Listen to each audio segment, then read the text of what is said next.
2 7 sotixlik ko'rib turgan shu uchastkangiz 93.300 ga so'ralyapti. O'zingiz yer sotib olib, o'zingiz mana shu uchastkani ustalarning tepasida turib qurdiradigan bo'lsangiz ham bu puldan ancha qimmatga tushadi. Okam to'g'risi 100 mingni mo'ljal qilyaptilar. Oka, pul zaril ekan, atvetingiz bor ekan. Sal arzonroq qo'yinglar. Shu uyga niyat qilgan odamga bizning kanaldan oson aka. Narxini kelishtirib qo'ydim. Uyimizning ichiga ikkita kiraverish eshigi bor. Birinchi eshik bu yoqda, ikkinchisi bu yoqda. Mana sizga bu yoqdan kirib ko'rsataman. Eng zo'r fishkasi mana oshxonamiz. Juda ham katta. Bu yoqqa chiroyli qilib kuxonniy mebellarni qo'yib olsangiz, choy ichib, oilaviy o'tiradigan xona qilsangiz bo'ladi. Bu yoqqa chiroyli perilalarni qo'yib olsanglar, shu yerdan shu yoqqacha kattagina podvalimiz bor. Qorong'i bo'lgani uchun tushib ko'rsatib o'tirmadi. Juda ham ajoyib dizayndan foydalanishgan.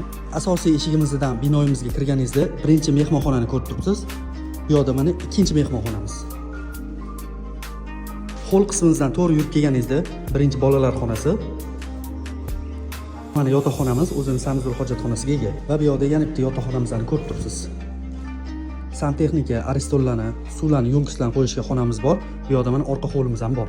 Agar aka sizga shu uchastkamiz yoqqan bo'lsa, videoga bitta like bosib qo'ying. Toshkent tumanining zo'r joyidan uchastka qidirib yurgan yaqiningizga shu videoni yuborib qo'ying. Alloh sizdan rozi bo'lsin. Shu ko'rib turgan uchastkalar Kelej sanatoriyada joylashgan.